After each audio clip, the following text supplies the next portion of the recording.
दसदवन्दियाणं तिहुवणहिदमधुरविसदवकाणम् अन्तातीदगुणाणं नमो जिनाणं जिदभवाणं। कुंद कुंदाचार्य भगवान की जय। शत इंद्रांच्या द्वारे वंदनीय वंदित। पुढं काय सांगितलं होतं? ज्यांची वाणी मधुर विशद आणि स्पष्ट आहे आणि जे जितभव स्वरूप आहेत आणि जे अनंत गुणवाले आहेत, असे त्या भगवंतांचं स्मरण करून आपण या ग्रंथाचा स्वाध्याय करतोय, जेणेकरून आपल्याला सुद्धा अशा अनंत वैभवाची, आपल्या स्वतःच्या स्वाधीन वैभवाची प्राप्ती हो, ही भावनापूर्वक आपण त्यांचा ग्रंथ वाचतोय। काय चाललं होतं आपलं? 73 नंबरची गाथा आहे पंचास्तिकामध्ये, जीवास्तिकाची शेवटची गाथा आहे। तर त्याच्यामध्ये काय सांगितलं होतं? पयडिठिदि अणुभाग पदे सबंधे हिंसवदो मुको ऊढ्यं गच्छदि सेसा विदिसा वज्जं गदिं जंती। काय सांगितलं? कालचं लिहून काढलं का सगळं? की प्रकृती, स्थिती, अनुभाग, प्रदेश, बंधाच्या द्वारे सर्वदा मुक्त, म्हणजे चारही प्रकारचे बंध त्यांना नाहीत। मग ह्याचं पण बघू आपण, कुठल्या प्रकारचा बंध, कुठल्या म्हणजे काय असं त्याचं स्वरूप ते। तर अशा रीतीने चारी बंधांनी जे सर्वदा मुक्त झाले ते ऊढ्ढम गच्छदी, ते ऊर्ध्व लोकाला गमन करतात किंवा ऊर्ध्व दिशेला जातात। सेसा म्हणजे जे कोणी संसारी जीव आहेत ते विदिसा वज्जम गदिम जंती, विदिशांना सोडून 6 दिशांमध्ये गमन करतात, म्हणजे त्यांना तिथं तशी गती प्राप्त होते, त्यालाच म्हणलं विग्रह गती। आणि भगवंतांची म्हणजे जेव्हा सिद्ध अवस्था प्राप्त होते तेव्हा ती कुठली गती, कुठली तीन नावं सांगितली त्याला? ऊर्ध्व गती, अविग्रह गती आणि झालं की अजून ऊर्ध्व गती, अविग्रह गती आणि बरोबर स्वभाव गती। स्वभाव गती म्हणलं ना त्याला। ठीक आहे। तर काय चाललं होतं आपलं? म्हणजे ती गाथा घेतली होती ना गोमटसारची 68 नंबरची गाथा आहे। त्यामध्ये त्यांनी सांगितलं की कुठल्या मताचं निराकरण होतं जेव्हा गाथेमध्ये भगवंतां सिद्ध अवस्थेचं वर्णन करत असताना किंवा सिद्धांचं स्वरूप सांगताना कुठल्या कुठल्या विशेषणांच्या द्वारे कुठल्या कुठल्या मतवादींचं निराकरण होतं हे सांगितलं होतं। काय घेतली होती गाथा? सदाशिव, सांख्य, मक्कडी म्हणजे काय ते मंखली, पुढं बौद्ध, नंतर नैयायिक, वैशेषिक, ईश्वर, मत्सरी, काय ते पुढं पूरण विदूषणठम। ह्यांच्या सगळ्यांच्या मताचं दूषण नष्ट करण्यासाठी म्हणून पुढची गाथा सांगितली। पूनम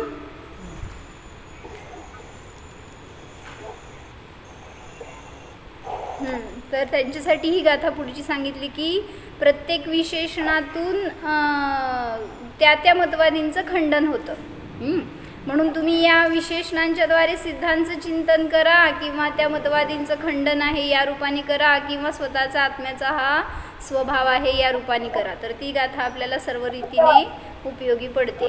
काय सांगितलं? अठ्ठविह कर्मवियला, 8ही प्रकारच्या कर्माने जे विकल आहेत, रहित आहेत। सिद्धी भूदा म्हणजे काय सांगितलं माताजींनी? शीत शब्द आहे तो, काय म्हणले त्याचा अर्थ पाहिजे होता ना, शीत शब्द निघाला त्यातून।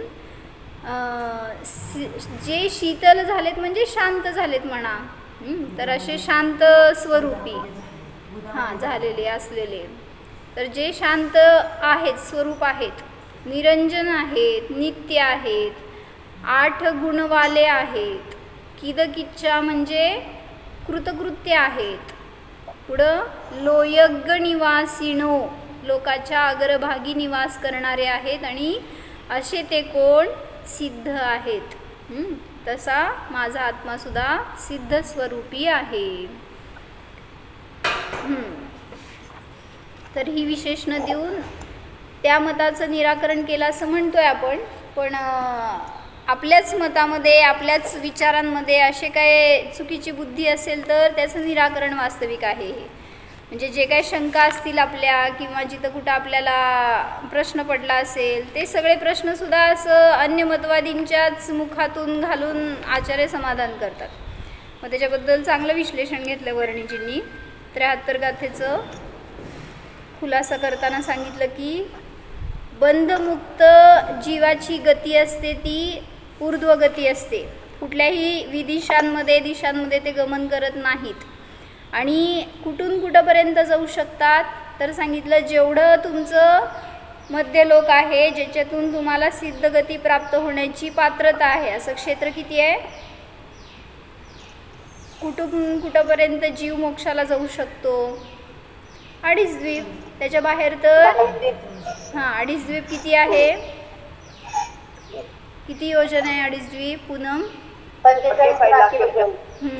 45 लाख योजन आहे. माहीत नसतं तर लिहा की आपल्याला. 45 लाख योजन. 2.5 द्वीपाचं अंतर कसं काढलं होते? पहिला जम्बूद्वीप आहे तो 1 लाख योजन. त्याच्या पुढं पूनम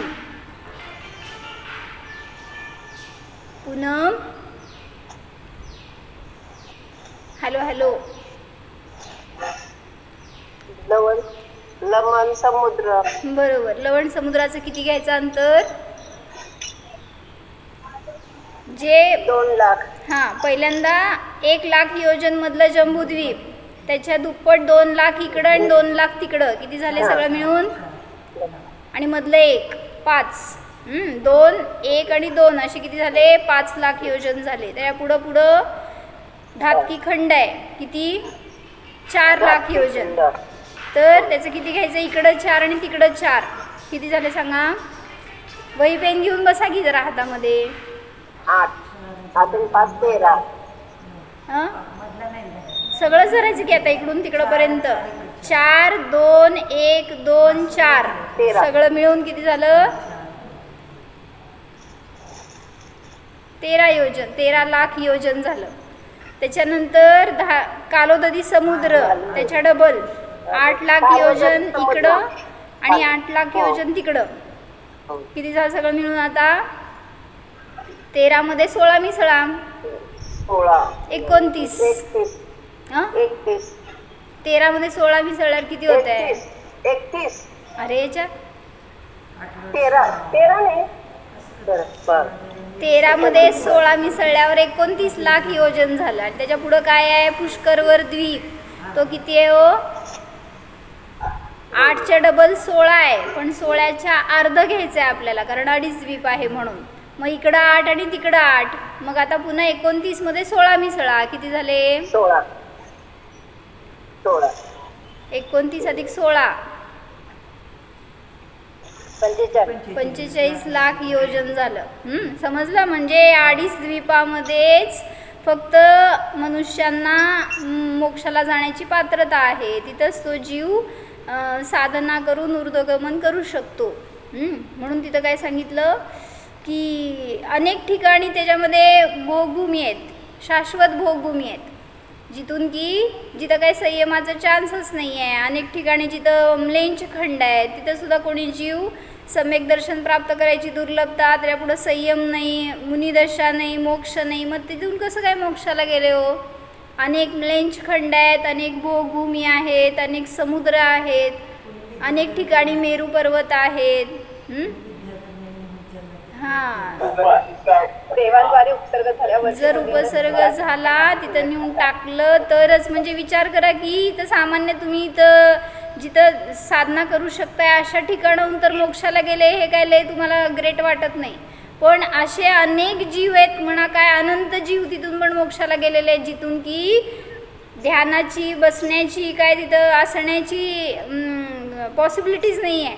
मुनिराज अशा ठिकाणाहून सुद्धा मोक्षाला गेलेले म्हणजे अनेक मुनींवर उपसर्ग झालेला आहे. एक दोन तुम्हाला फक्त पुराणातून माहिती असणारी कथा फक्त, पण जेवढं काय ते लवण समुद्राचं, कालोदधी समुद्राचं क्षेत्र आहे, विचार करा की लाख लाख योजने, एवढ्या ठिकाणाहून एकही प्रदेश असा नाही आहे की जो रिक्त आहे. म्हणजे एवढ्या सगळ्या जागेंमधून मोक्षाला गेलेले आहेत, सिद्ध झालेले. म्हणजे इतक्या मुनींवर उपसर्ग झाला तर ते मुनी तिथून मोक्षाला गेले. दुसरा चान्सच नाही आहे. जर त्या विद्याधरांनी आणून टाकलं आणि तिथून गेले तरच ते मोक्षाला जाऊ शकतात. अन्य काय तिथून म्हणजे मोक्षगमनाचं तेच ठिकाणच नाही आहे. त्यामुळं ते याच अपेक्षेने जाऊ शकतात. मग इथे एक त्यांनी चांगलं खुलासा केला की मेरू पर्वत पण कसा आहे हो, असा इन्क्लाइंड नाही आहे, तुमचं काय पर्वतासारखं नाही आहे, असा उभी भिंती समान आहे ना तो पर्वत. तर त्यांनी सांगितलं त्याच्यावर सुद्धा जाऊन मुनी ध्यानाला बसतील असं काही जागाच नाही आहे. आणि त्याची नीव किती आहे, खालची पाया किती आहे हो, 10,000 योजन. 10,000 का 1,000 असं नाही, डेप्थ नाही म्हणाले मी, त्याचं विड्थ म्हणाले. विड्थ 10,000 योजन आहे अशी विड्थ. डेप्थ आहे ती 1,000 योजन खाली म्हणा. पण जी बेसमेंट म्हणा त्याला, तर ते बेसमेंट किती आहे, 10,000 योजन काहीतरी आहे. तर तेवढ्या जागेमध्ये असा तो पर्वत उभा आहे. तर इथं सुद्धा जाण्याचं चान्स नाही आहे एवढ्या जागेमध्ये मुनिराज, कारण हा पर्वत असा उभा आहे. परत तो त्या वनांच्या ठिकाणी थोडासा गॅप धरा, परत पुढं उभा, पुन्हा वन, असे 4 वन आहेत आणि बाकी सगळी जागा तर अशी उभीच आहे. आणि भरीव आहे तो मेरू पर्वत. मग तिथं जाऊन मुनी ध्यानाला बसतील असं चान्सच नाही आहे. वर बसले, तिथून मोक्षाला गेले म्हटले वर चोटीवर बसतील. तर चोटीवर बसायला काय, बसायला तर जागाच नाही आहे चोटीवर, माहिती आहे का तुम्हाला कसं नाही आहे की तिथं पांडुक्षिला आहे. नाही त्याच्यावर पण 40 योजन आहे ना चुलिका, बरोबर आहे. त्याच्यावर सांगितलं बसायला जागा का नाही, तर केसाच्या अंतरावर स्वर्ग आहेत. बसायचं कसं तिथं जाऊन असं तिथं त्यांनी खुलासा केलं बरं का. त्यामुळे चांगलं वाटलं ते की जोन कोणी म्हणतील की तिथून ध्यान करून मोक्षाला गेले असतील मुनी, तर तिथं बसायला तुम्हाला एवढी तरी जागा पाहिजे की मनुष्याला. तर तिथं तेवढ्या अंतरावर लगेच स्वर्ग सुरू झाले, म्हणजे ऊर्ध्वलोक सुरू झाला. आणि मध्य लोकातूनच पात्रता आहे जीवाला मोक्षगमनासाठी. म्हणून तिथं वर कुठेही बसायला चान्स नाही आहे त्या मेरू पर्वतावर. मग गेले कसे हो, तेवढ्या 10,000 योजनचं अंतर वर पूर्ण भरलेलं आहे सिद्धशिलेवर सिद्धांनी. मग कसं काय भरलं,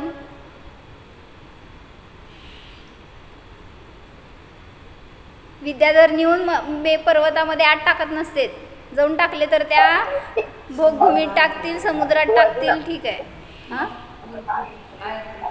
देवांद्वारे वगैरे झालं असेल ना सर. नाही ना, तेच सांगाले की देव आत कसे नेणार आणि कसं करणार. देवांनी टाकलं असं तर नाही, पाहिजे तो प्रदेश झाला पाहिजे ना आपल्याला. मग तेच ना, 10,000 योजन कसं काय भरलाय तो वर सिद्धशिलेवर, काय चान्स आहे. पर्वत भरीव आहे, आतली जागा कशी काय सगळी व्याप्त आहे. मग असं त्याच्यामधली भागात जागा सुद्धा वर भरलेली आहे, ती कशी भरली. इथं प्रदेश तरी असं जमिनीवरती आणि तो असं कंटिन्युअस असेल अनुष्ठेमध्ये कुठे गेलं चालतं ना मोक्षाला. त्याच्यावर कुठे असतील आधार तरी आपण टाकलं किंवा जे उपसर्ग झाला तेव्हा पण जाऊ शकतात ना. नाही तरी पण तशी जागा नाही आहे सांगाले ना. म्हणून तर तुम्ही जर टाकलात ना तर असा आहे ना पर्वत तो, मग टाकलं तर इथंच पडणार आहे. म्हणजे एवढीच जागा आहे, पूर्ण पर्वत तर उभा आहे. असं जरा सुद्धा काय म्हणायचं त्याला आता आडवं नाही आहे. साईडने पण टाकू शकतो, साईडने टाकले तरी पण एकाच ठिकाणी पडणार हे सांगते. हो, म्हणजे ती एकच भूमी अशी आहे बघा की हे जर उभा पर्वत आहे, भिंत आहे, भिंतीला तुम्ही कसं मोक्षाला गेले तर कुठून जाणार हो, या स्थानावरून जाणार ना. हे इथले सगळे स्थान कसे भरले हे मला विचारायचं आहे. घेतलं होतं मी हे किती वेळा तर घेतलंय प्रकरण, सांगा कोण घेतलंय, कोण होतं. सोनल, जेव्हा रुद्दींचं प्रकरण घेतलं त्यात पण घेतलं होतं तुम्ही, पुस्तक पण वाचलं नसणार आहे. नाही, त्या पुस्तकांमध्ये आलं नाही अजून कारण अजून ते पुढच्या वृद्धींच्या मध्ये आलंय, हे बुद्धिवृद्धीमध्ये नाही आलं अजून. हां, अप्रतिघात वृद्धी आहे ती. तर विक्रिया वृद्धी आहे एक टाईपची. त्याच्यामध्ये काय सांगितलं की कोणी मुनी असतील तर ते विक्रिया वृद्धीच्या द्वारे त्या पर्वतातून गमन करू शकतात. पर्वताचा अडथळा होऊ शकत नाही त्यांना, अशी त्यांची वृद्धी असते.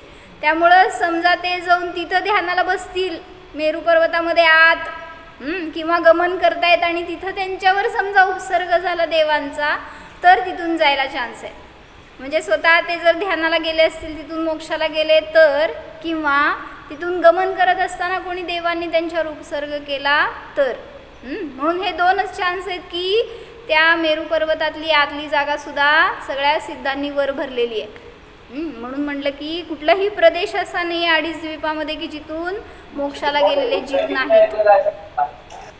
म्हणजे तिथे ते जाऊन तिथे चालले वृद्धिधारी मुनी सूक्ष्म जे काय असेल ते सूक्ष्म शरीर असं त्यांच्या शक्ती करून तिथून ते जाताना तिथे थांबले म्हणजे कधी समजा कोणी ध्यानाला बसले असतील तर तिथून मोक्षाला गेले, शुक्ल ध्यान झालं आणि तिथून मोक्षाला गेले असं होऊ शकेल. किंवा कोणी चालले तिथून तिथे बसले, श्रेणी मांडल्या तिथे बसले असं म्हणायचं, असं असू शकेल एक चान्स. किंवा मग उपसर्ग झाला आणि त्यांनी त्याच्यातून केवल ज्ञान प्राप्त केलं, मोक्ष झाला असं वगैरे असू शकेल. तर अंतर्मुहूर्तामध्ये जीव मोक्षाला गेला तर त्या दोन चान्समध्येच फक्त मेरू पर्वतामधून, मेरू पर्वताच्या आतून असं म्हणा मोक्षाला गेलेले जीव आहेत. 20 चार्टच आहे की तो. ती गाथा गोमटसारची आहे 68 नंबरची. मग त्याचा खुलासा या समयसारच्या 20 पानावर दिलाय. ती गाथा गोमटसारमध्ये बघावी लागेल, त्यात गाथा नाही आहे. मग सम्यक ज्ञान चंद्रिका, हां, मग ते का विशेषण दिली आणि त्याचं कुठल्या मताचं खंडन आहे हे दिलंय 20 पानावर.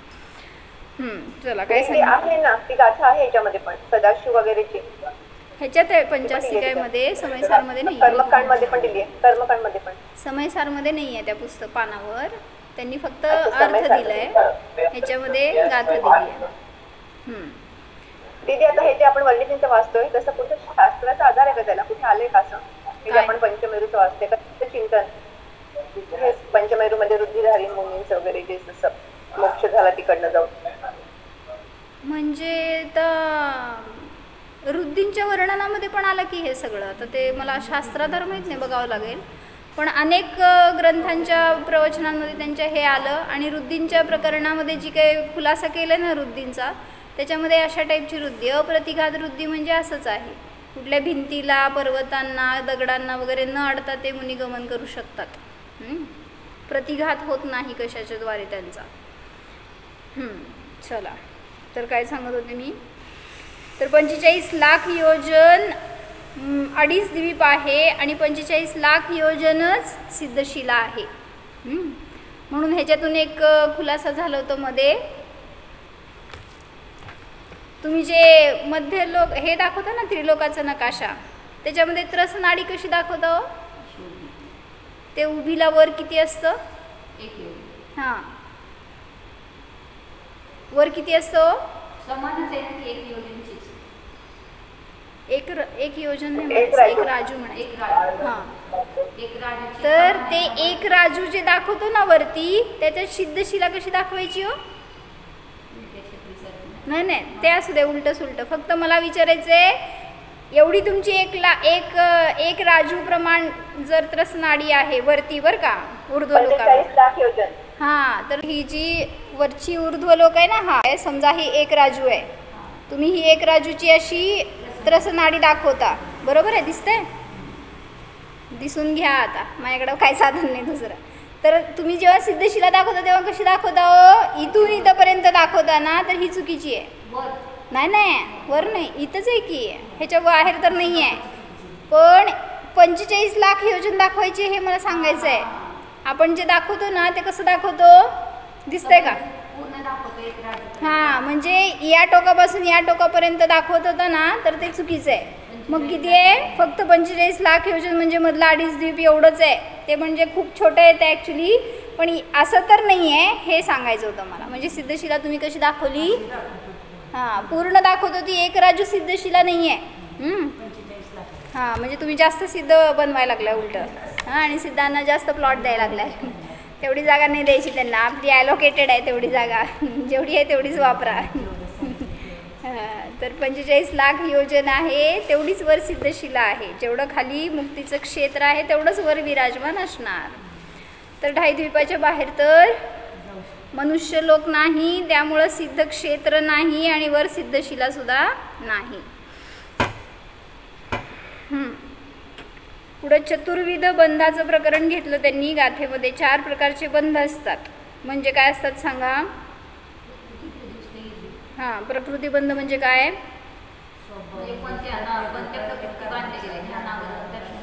म्हणजे त्या कर्मांचा टाईप म्हणायचं त्याला.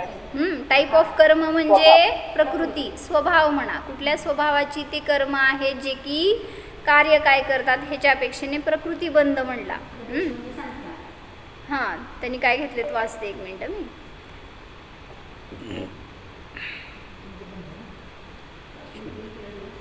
कर्म म्हणजे परउपाधी आहे आणि त्या परउपाधींपासून छुटकारा पाने का नाम ही मुक्ती है.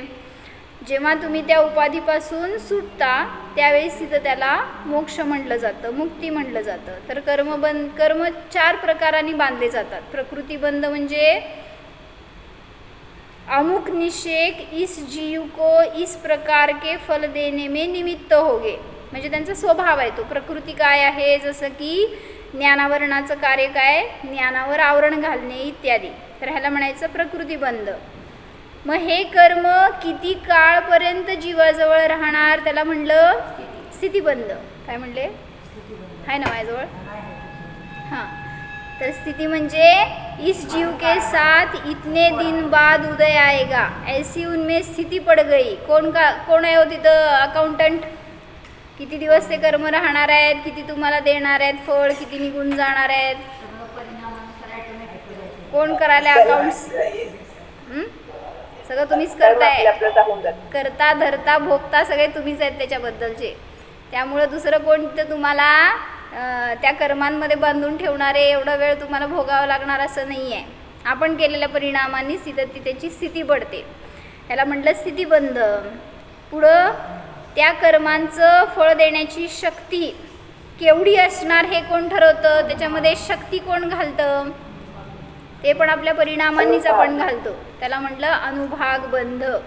यह इतनी डिग्री का फल देगा, इतनी शक्ती फल देने की इतनी शक्ती बन जाएगी, यह अनुभाग बंध है. आणि पुढं प्रदेश बंध कशाला म्हणलं? हाँ, नंबर ऑफ परमाणु. हाँ, किती क्वांटिटी आहे त्यांची. उन प्रदेशों का जीव प्रदेश के साथ बंधन हो जाए, यह है प्रदेश बंध. किती परमाणु बांधले गेले ह्याला म्हटलं प्रदेश बंध.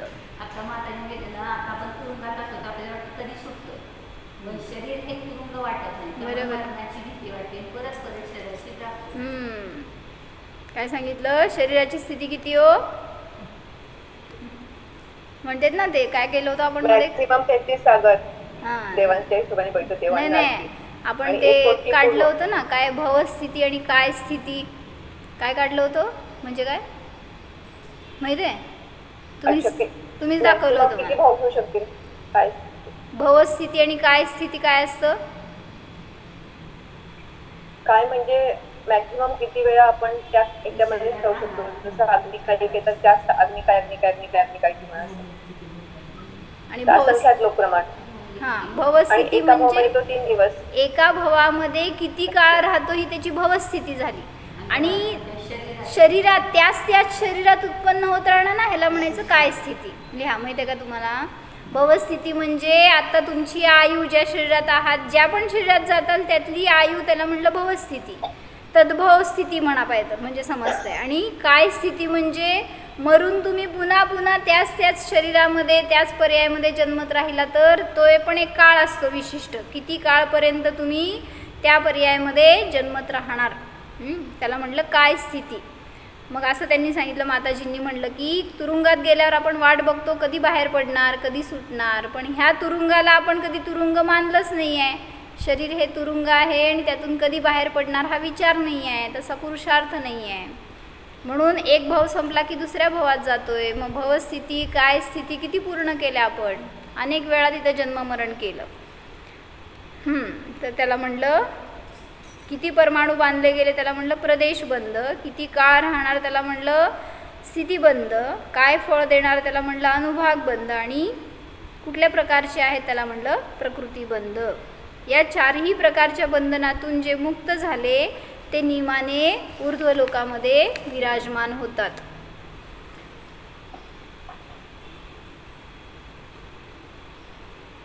पर उपाधीमुळे हा जीव मलिन होत आहे.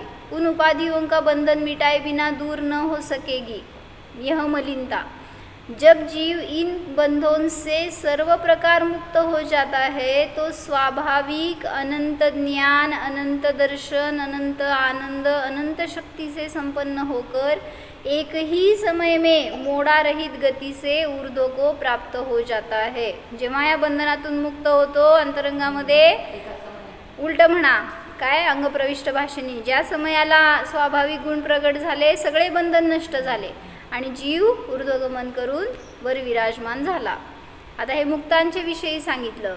असं संसारींविषयी काय सांगितलं, संसारी जीव जर मरेल तर कुठं आणि कधी जन्मतो, हां 3 मोड्यापर्यंत जाईल. 4था मोडा घ्यायची पण गरज नाही त्याला. 3 मोडे म्हणा किंवा 4 समय म्हणा, मॅक्झिमम एवढ्या वेळामध्ये जीव पुढच्या गतीमध्ये जन्मतोच. म्हणजे समजून घ्या, तुमच्याजवळ आहे, कोणीतरी अंतिम श्वास घेत आहे, सगळेजण समोर उभारलाय तुम्ही आणि तो जीव गेला. कोणाला तुम्हाला कळायला सुद्धा चान्स नसतो. ठीक आहे, त्याच्या हार्टबीट्स बंद पडले, आता त्याची रिॲक्शन थांबली वगैरे, तुम्हाला कळलं. कळल्यावर निर्णय होऊन तुम्ही ते डिक्लेअर करेपर्यंत त्याचं आयुष्य सुरू झालं पुढं. म्हणजे इथून 4 समय म्हणजे किती आहे हो, तुम्हाला तर अजून ते जरी समोर टक लावून बघताय तरी सुद्धा तुम्हाला कळणार नाही की तो जीव कुठं कधी जाऊन जन्माला. हां, म्हणजे एवढ्यात तो जीव तिथं, त्याचं आयुष्य तिथं कधीच सुरू झालं. पण म्हणून काय सांगितलं, मॅक्झिमम 3 मोडे आणि 4 समय. ते पण कोणाला, कोण आहे हो तो जीव 3 मोडे घेणारा, 4 समयात जन्मणारा, फक्त निष्कुट क्षेत्रामध्ये जन्मणारा. कुठे आहेत ते, देव आहे ब्रह्मलोकाचं तिथे, तिथं कुठं बघू आता. आणि नरकाच्या 3 लोकांचा नकाशा आहेस ना, त्यातले वरचे 2 कोण आहेत. हा बरोबर, वरचे म्हणजे ब्रह्मलोक, ब्रह्म आणि ब्रह्मोत्तर आहेत ना, स्वर्ग. त्याच्या जवळ जे 3 राजू गेल्यावर, 3.5 राजू गेल्यावर मधल्या अंतरामध्ये जे कोणे आहेत 2, त्या कोण्यांमध्ये जन्मण्यासाठी 4 समय लागतात. त्याला निष्कुट क्षेत्र म्हणायचं. लिहा काय म्हणले, म्हणजे तुम्हाला माहित नाही तर म्हणून लिहून घ्या. तर ते तिथंच जन्मण्यासाठी 4 समय लागतात. बाकी अन्य ठिकाणी कुठेही जन्मायचं तर जीव 1 समय, 2 समय किंवा 3 समयामध्ये जन्मणारच. त्यामुळं 4थ्या समयात तिथे पोहोचला ना, तत्व झाला तिथे ना, 4थ्या समयात पोहोचला तिकडे, फक्त 3 मध्ये आहेत. हां बरोबर, म्हणजे 4 समय लागणार तर तिथंच लागतील. अन्य ठिकाणी कुठं 4 समयांची आवश्यकता नाही आहे. 3 समयामध्ये हा जीव जन्मतोच. तर म्हणजे असं आम्हाला माहीत नव्हतं, त्यावेळेस आम्ही ते डायग्राम काढून समजून घेतलं. निष्कुट क्षेत्र त्याला म्हणायचं कोण्यांना.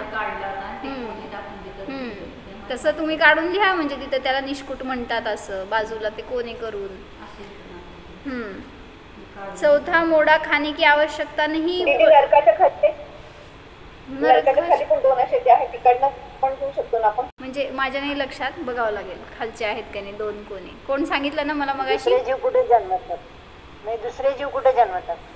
दुसरे जीव म्हणजे आपण इकडं तिकडं जन्मणार, ते सगळे 3 समयामध्ये जन्मणार. पण जे निगोदी जीव त्या ठिकाणी जन्मणार आहेत ना, त्यांनाच फक्त 4 समय लागतात. म्हणजे ते असे मोडे घेत जाणार ना, वाकडं तिकडं असं क्रॉसमध्ये जात नाहीत. म्हणजे इथे तुमच्या घरातून कोण मेलं आणि तिथे जाऊन जन्मणार असेल तर असे ते वाकडे तिकडे मोडे घेत जात नाहीत, तर जाणार तर अशा 3 मोड्यामध्येच जाणार आणि त्या ठिकाणी जाऊन 4 समयात जन्मणार. निगोटित असं नाही, सगळेच एकेंद्रिय. एकेंद्रिय जे पण असतील ते तिथं जन्मणार आहे. बरोबर. चला, तर काय सांगायचं होतं. त्यांनी हे घेतलं इथं की विग्रह कशाला म्हणायचं. विग्रह गती म्हणताय ना तुम्ही, जी की मॅक्झिमम 4 समयाची असू शकते, मिनिमम 1 समयाची. विग्रह कशाला म्हणायचं किंवा विग्रह गती कशाला म्हणायचं. एक तर शरीरासाठी पण येतं हां, आणि गमनसाठी येतं. बरोबर. विग्रह म्हणजे शरीर आणि त्याची गती म्हणजे ॲक्च्युली शरीररहित गती आहे ती, म्हणून तिथं विग्रह गती म्हणलं जातं. पण आहे तिथं शरीर, कार्बन आणि तेजस. त्यांनी काय लिहिलं वाचते मी. मरण के बाद औदारिक शरीर और वैक्रिक शरीर न होने के कारण इसकी गति यथा तथा नहीं हो पाती. म्हणजे कसंही वाकडं तिकडं विदिशांमध्ये वगैरे जाऊ शकत नाही. आकाश की श्रेणियों के अनुसार गति होती है, तब उन श्रेणियों से चलने पर कोई स्थान ऐसा भी है कि जहाँ एक मोड़ कहीं कहीं और कहीं 3 मोड़ लेने पड़ते हैं, किंतु मुक्त होने पर जीव तो जहाँ से भी मुक्त हुआ है उसी की सीध में जाता है. मुक्त झाल्यावर तर इकडं तिकडं जायची गरजच नाही, त्यामुळं तो सीधा गतीमध्ये जाऊन त्या ठिकाणी जाऊन जन्मणार. उसकी गति में मोड़, विग्रह गती म्हणतात ना. हाँ ते सांगते. उसकी गति में मोड़ा नहीं होता, उनकी गति अविग्रह गति कहलाती है.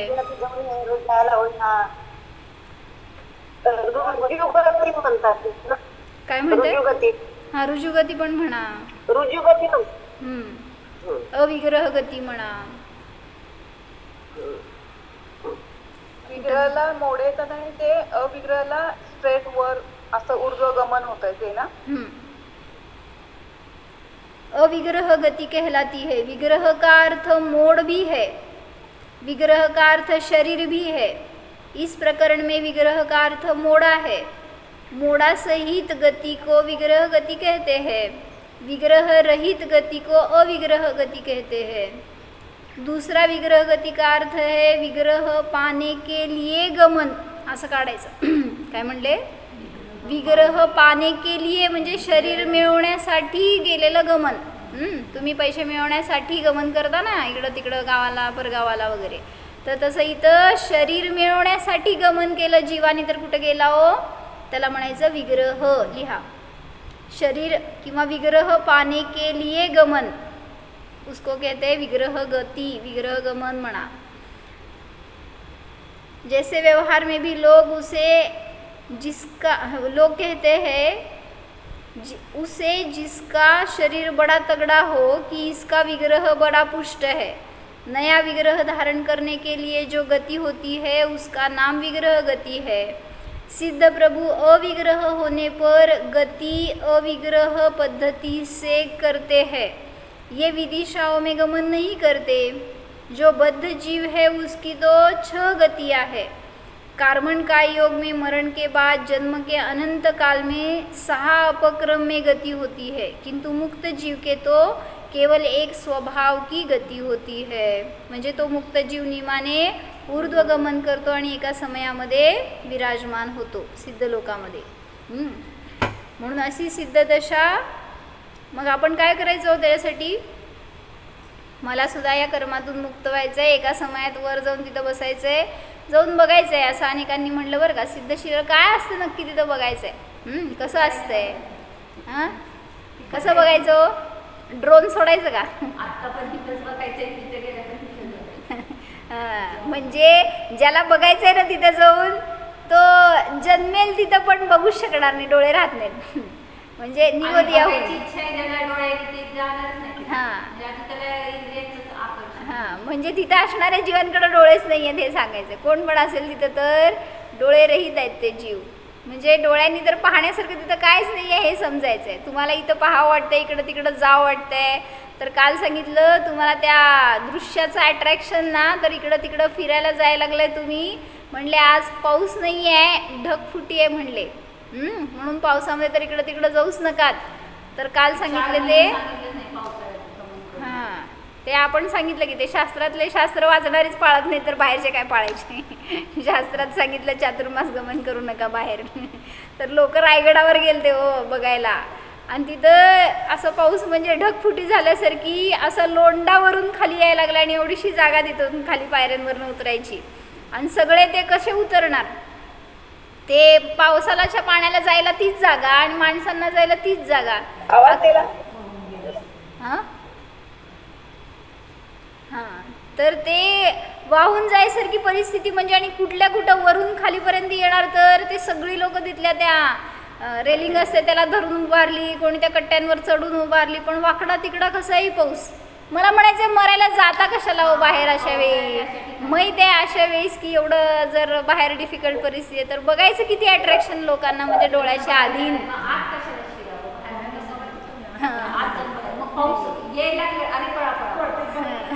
ते म्हणले पळायला सुद्धा चान्स मिळणार नाही असा पाऊस आहे आणि असा फ्लो आहे. म्हणून सांगितलं आपल्याला कुठल्या इंद्रियांची आसक्ती नको कुठलं दृश्य पाहण्याचे भाव नकोत. पाहायचे तर आत पहा. बरोबर. आपण खूप जीवांचा घात करतो एकेंद्रियापासून पंचेंद्रियापर्यंत जीवांची उत्पत्ती खूप होते ह्या दिवसात. बरोबर आणि आपण गाडी काढली बरोबर आहे. म्हणूनच चातुर्मास मध्ये गमनागमन कमी करायला सांगितलं. हिंसा होते आणि ते टाळायसाठी म्हणून कमीत कमी प्रवास वगैरे किंवा संयमाने राहावा क्षेत्र मर्यादेत राहावा. तेच की काल सांगितलं की इथं म्हणूनच तुम्ही हिंसा मी नाही करत असं म्हणाल घरात आम्ही सगळं सावधानीने करतो म्हणाल पण जे काय बाहेर पडल्यावर बघता गाडीत बसणं ही सगळ्यात मोठी हिंसा आहे. त्यामुळे त्याच्या खाली किती जीव मरतात. ते आता तर असे पैसा नावाचे जीव असे बंचनी असतात आणि मग गाडी गेल्यावर काय व्हायचं.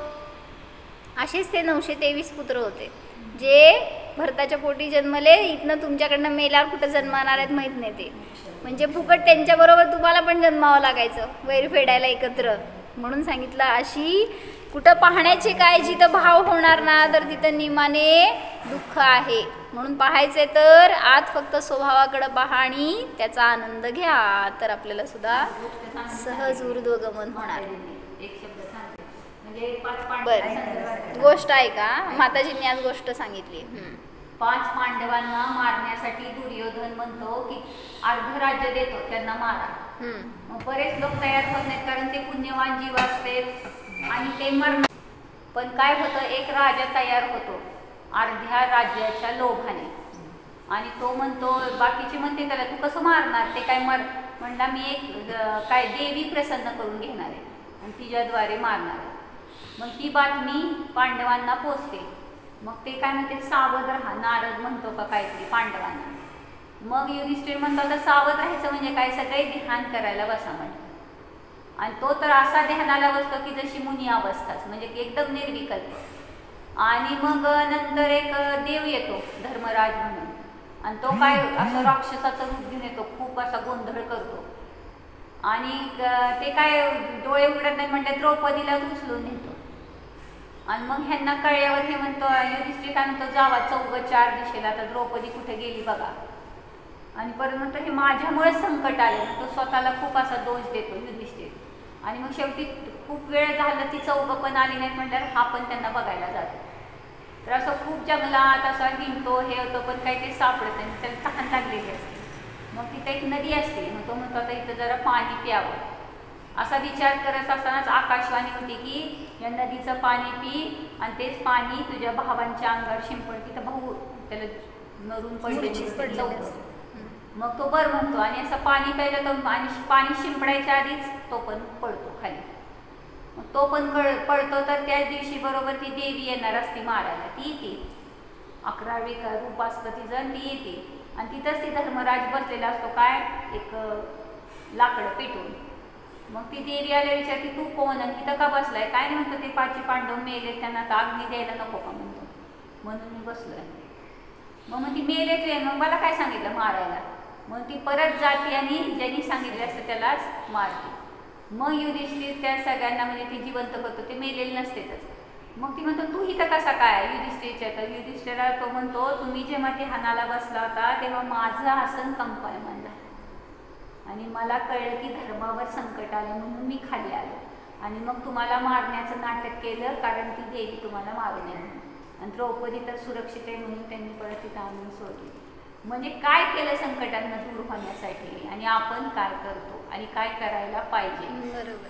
तर ध्यानाने म्हणजे समजलं होतं त्यांना की मरण येणार आहे म्हणल्यावर ते विचलित नाही झाले. म्हणजे आता उलट तुम्ही सांगितलं ना आत्म्याला, तर तिथंच फक्त आपली सुरक्षितता आहे, बाकी कोण आपलं संरक्षण करू शकत नाही. म्हणून आत्म्याला जाणण्याचा प्रयत्न करा.